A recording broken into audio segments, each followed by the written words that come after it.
Price the Lord. நான் உங்கள் brother Stephen. நீங்கள் நல்லா இருப்பீங்க, நீங்கள் சுகமாக இருப்பீங்க, நீங்கள் குடும்பத்தோட சம்பூர்ணமாக வாழ்வீர்களாக. ஆண்டவரும் அருமை போதகர் ரட்சகருமான இயேசு கிறிஸ்துடைய இனிய நாமத்தினாலே, கர்த்தருடைய நாமத்தினாலே நான் உங்களை ஆசீர்வதிக்கிறேன். நீங்கள் சந்ததி சந்ததிகளாக பேர் பேராக ஆசீர்வாதமாக இருப்பீர்களாக. ஹல்லேலூயா. தேவனுக்கு பிரியமான சொந்த ஜனங்களே, நம்ம தொடர்ந்து மூல உபதேசத்தை குறித்து, அதாவது மூலக்கூறு உபதேசத்தை குறித்து எபிரேயர் 6ஆம் அதிகாரம் 1-2 வசனங்களை குறித்து நாம் தொடர்ந்து தியானித்து கொண்டு வருகிறோம். ரட்சிக்கப்படுவதற்கு முன்பாக ஒரு மனிதனுக்கு சொல்ல வேண்டிய காரியம் இயேசு கிறிஸ்துடைய சுவிசேஷத்தை குறித்து, பாவத்தை குறித்து கண்டித்து உணர்த்தி அவரை கொண்டு வந்து மீட்படைய செய்து சபைக்குள்ளே உட்கார வைக்கப்பட வேண்டும். அப்படி சபையில் உட்கார வைக்கிற அந்த மனிதனுக்கு மூல உபதேசங்களை சொல்லிக் கொடுக்கப்பட வேண்டும். அந்த மூல உபதேசத்தை அவன் கற்றுக் கொடுத்த பிறகு பூரணமாகும்படி கடந்து போக வேண்டும். இதுதான் பைபிள் வேதாகமத்துடைய சட்டம். இன்றைக்கு அந்த மூல உபதேசத்தை குறித்து நம்ம தொடர்ந்து தியானித்து கொண்டு வருகிறோம். மொத்தம் 6 படிகள் அதில் உண்டு. 3வது படியை நம்ம இப்போ தியானித்து கொண்டு வருகிறோம். அதாவது ஸ்தானங்களுக்கு அடுத்த உபதேசம். ஞானஸ்தானம்னா என்ன, ஞானஸ்தானம் எடுக்கிறவங்களுடைய தன்மை என்ன, எப்படி வாழணும், இயேசு கிறிஸ்து திரும்பி வருகிற வரை எப்படி வாழ்ந்து காட்டப்பட வேண்டும் என்று சொல்லி அந்த உபதேசங்களை குறித்து நம்ம பார்த்து கொண்டு வருகிறோம். இன்றைக்கு ஞானஸ்தானம்னா என்ன அப்படின்னு தொடர்ந்து பார்த்தோம். இன்றைக்கு ஞானஸ்தானம் என்பது ஒரு நல்ல மனசாட்சியோட உடன்படிக்கை செய்வது என்று குறித்து இந்த நாளில் நாம் தியானிக்க போகிறோம். திரு பேதுரு அப்போஸ்தலன், முதன்மையான அப்போஸ்தலன், இந்த ஞானஸ்தானத்துக்கு ஒரு பெயர் வைக்கிறாரு. என்ன பெயர் வைக்கிறேன்னா, நல்ல மனசாட்சியின் உடன்படிக்கை அப்படின்னு வைக்கிறார். அதாவது ஞானஸ்தானம் என்பது உடன்படிக்கை. நாமும் இயேசு கிறிஸ்துவும் உடன்படிக்கை செய்து கொள்வதற்கு குறித்து இந்த காரியத்தை உடன்படிக்கை என்று சொல்லி அவர் எழுதி வைத்திருக்கிறார். பேதுரு எப்படி இதில் பாருங்களேன். 1 பேதுரு 3ஆம் அதிகாரம் 19 - 22 வரைக்கும் நம்ம வாசித்து பார்ப்போம்னால் அங்கே நல்ல மனசாட்சி உடன்படிக்கை என்று சொல்லப்பட்டிருக்கு. 1 பேதுரு 3:21 நான் வாசிக்கிறேன், கேளுங்க.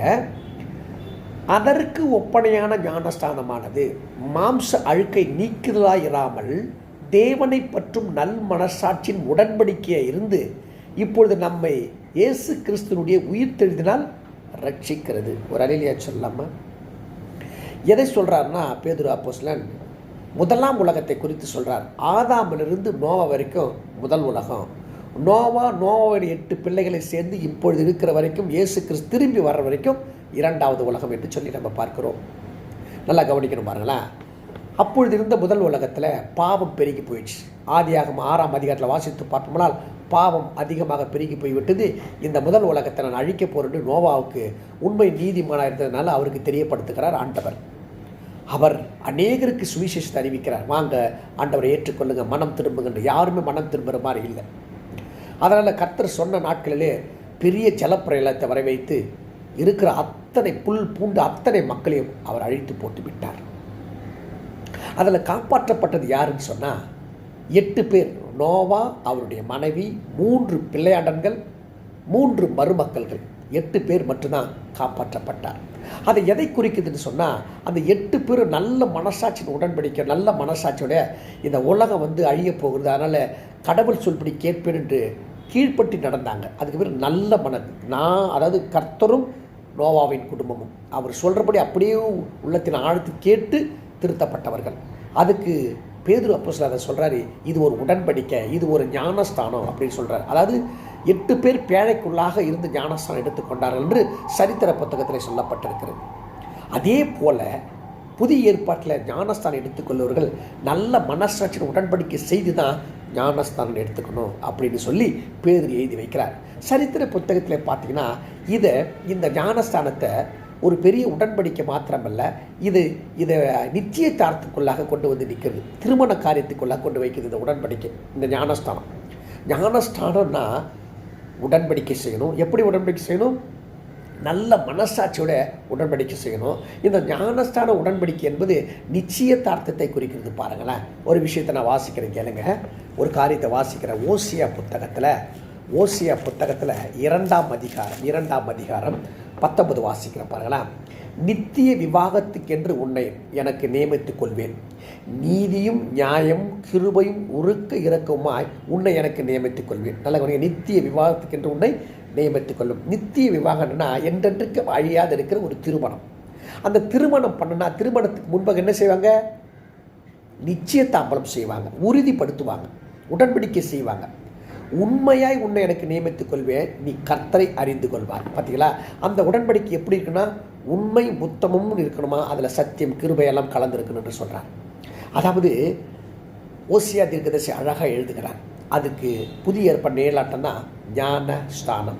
இப்போ ஞானஸ்தானம்னா உள்ளத்தின் ஆழ்ந்து முழு மனசோடு என்னுடைய கடவுளை நான் ஏற்றுக்கிறேன், முழு மனசோட மனவாளனை இயேசு கிறிஸ்து நான் ஏற்றுக்கொள்கிறேன்னு நம்ம அறிக்கை என்னும்.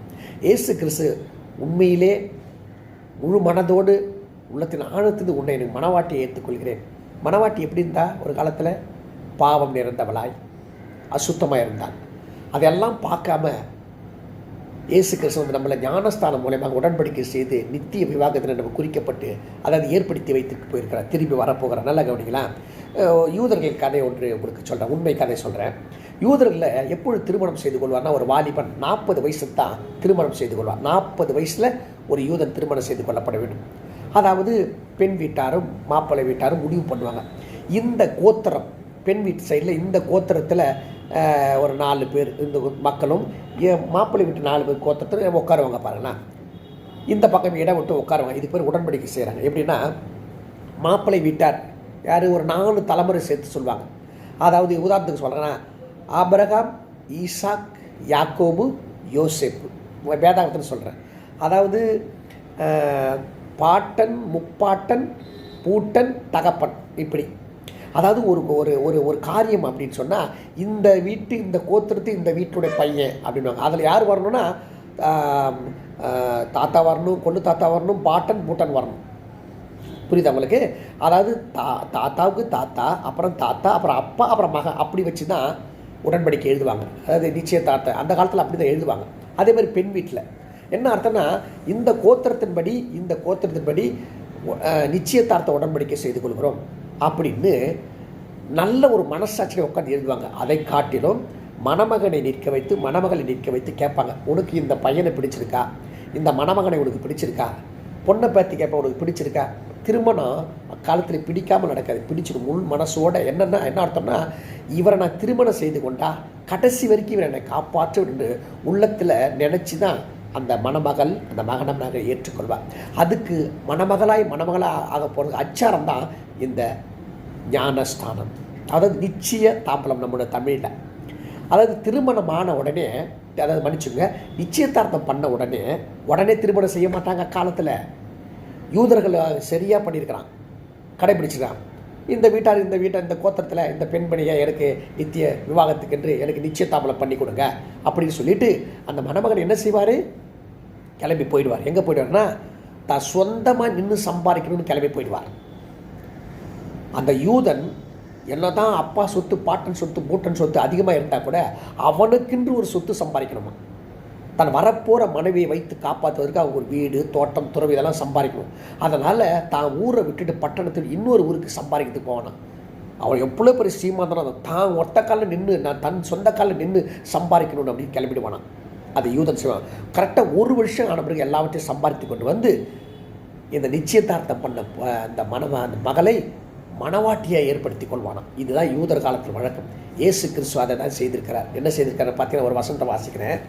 யோவான் புத்தகத்தில் 14ஆம் அதிகாரம் 2:3 நான் வாசிக்கிறேன். யோவான் 14:2-3 வாசிக்கிறேன். என் பிதாவின் வீட்டில் அநேக வாசஸ்தலங்கள் உண்டு, அப்படி இல்லாத இருந்தால் நான் உங்களுக்கு சொல்லியிருப்பேன், ஒரு ஸ்தலத்தை உங்களுக்காக ஆயத்தம் பண்ண போகிறேன். நான் போய் உங்களுக்காக ஒரு ஸ்தலத்தை ஆயத்தம் பண்ண பின்பு நான் இருக்கிற இடத்தில் நீங்களும் இருக்கும்படி நான் மறுபடியும் வந்து உங்களை என்னிடத்தில் சேர்த்து கொள்வேன். ஒரு அலையிலே சொல்லமா, ஒரு யூதன் நிச்சயதாம்பலம் பண்ணிவிட்டு போய் திரவியம் பண்ண சம்பாரித்து வியாபாரம் பண்ணி சம்பாரித்து சொந்த வீடு, பணம், காடு மலை கொண்டு வந்து அந்த மணமகளை திருமணம் செய்து கொண்டு அவன் இருக்கிற இடத்துல கொண்டு போவானா. அதே போல் தான் ஆண்டவராக இயேசு கிறிஸ்து நம்முடைய பாவத்துக்காக இந்த பூலோகத்தில் பிறந்து நம்முடைய பாவத்தெல்லாம் ஏற்றுக்கொண்டு ஞானஸ்தானம் மூலமாக நமக்கு உடன்படிக்கை செய்து நிச்சயதாம்பலம் பண்ணிவிட்டு என்ன பண்ணியிருக்காரு ஆண்டவர்? மேலே பரலோகத்து பிதாவிடத்தில் போயிருக்கிறார்.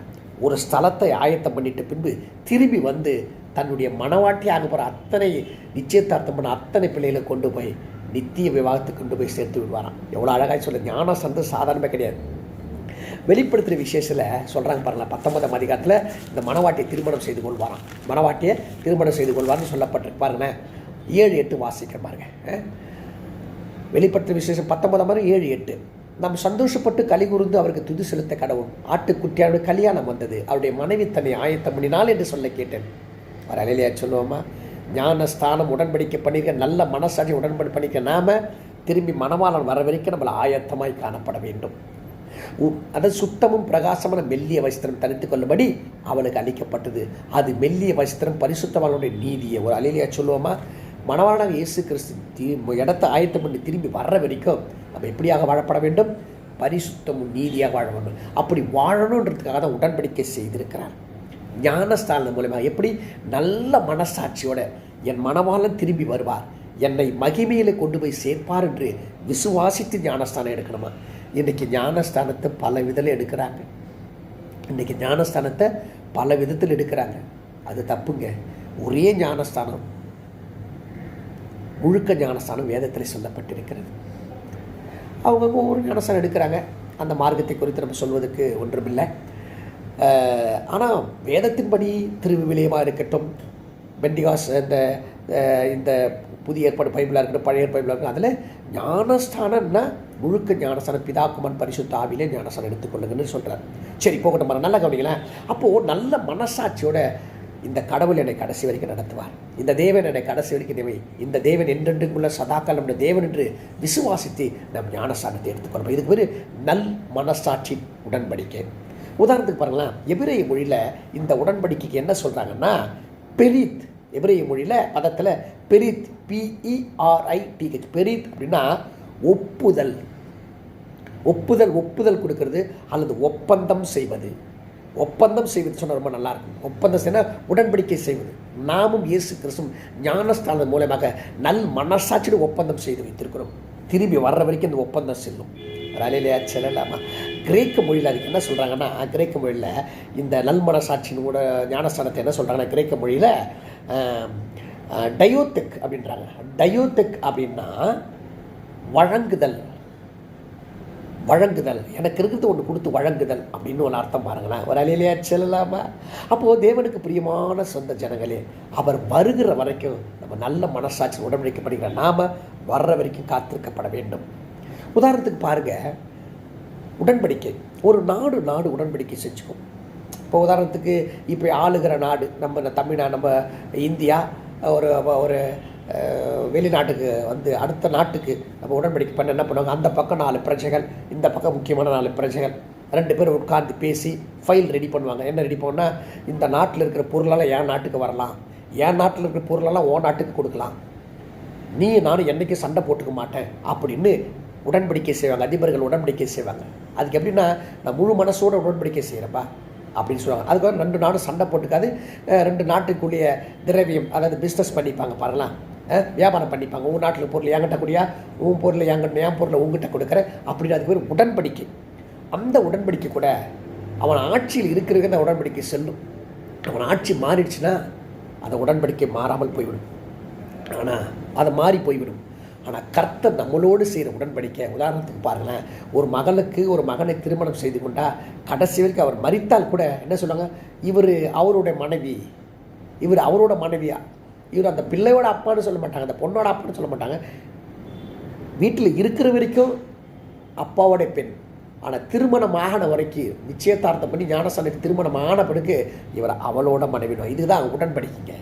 கடைசி வரைக்கும் அந்த உடன்படிக்கை செய்யும். ஏன், பரலோகத்துக்கு போய் 3ஆம் உலகத்துக்கு போய் 3.5 வருஷம் ஆட்சி, அதை மணவாளன் கூட ஆளுகை செய்து மீண்டும் புதிய 1000 வருஷம் அரசாட்சி வரைக்கும் இந்த நல் மனசாட்சி உடக்கை ஞானஸ்தானம் நமக்கு உதவி செய்யும். எனவே தேவனுக்கு பிரியமான சொந்த ஜனங்களே, நல்ல கவனிங்க.